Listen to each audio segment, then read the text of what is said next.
Hey everyone, as the Linux administrator మీకు మీ hardware మీద మంచి అవగాహన ఉండాలి. ఇలా ఉండడం వల్ల ఏదైనా ప్రాబ్లం వస్తే డయాగ్నోస్ చేసి ఇష్యూని సాల్వ్ చేయడం ఈజీ అవుతుంది అనమాట.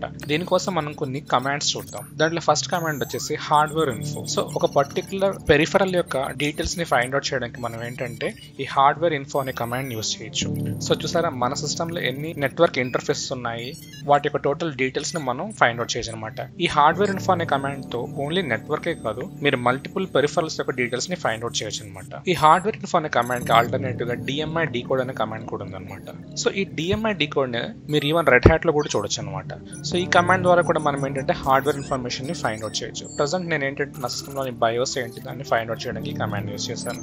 నా బయోస్ ఇంకా అప్గ్రేడ్ చేయాల్సి ఉంది. ఇలాంటి ఇన్ఫర్మేషన్స్ మొత్తం ఇక్కడ డిస్ప్లే చేస్తుంది అనమాట. అలాగే మీకు నెట్ స్టాట్ అనే కమాండ్ ఉంది. మన సిస్టమ్ లో ఏవైనా ఓపెన్ సాకెట్స్ ఉన్నాయంటే ఫైండ్ అవుట్ చేయడానికి అనమాట. నెక్స్ట్ కమాండ్ వచ్చేసి లిస్ట్ బల్క్. లిస్ట్ బల్క్ ఎందుకు యూస్ చేస్తారంటే మన సిస్టమ్ లో ఉన్న స్టోరేజ్ డివైసెస్ ని ఫైండ్ అవుట్ చేయడానికి. నెక్స్ట్ కమాండ్ వచ్చేసి లిస్ట్ యూఎస్బి. మన సిస్టమ్ లో ఏమేమి యూఎస్బీస్ ఉన్నాయి, వాటికి ఏమైనా కనెక్ట్ ఉన్నాయా, ఇవన్నీ ఫైండ్ అవుట్ చేయడానికి మనం ఈ కమాండ్ యూస్ చేయొచ్చు అనమాట.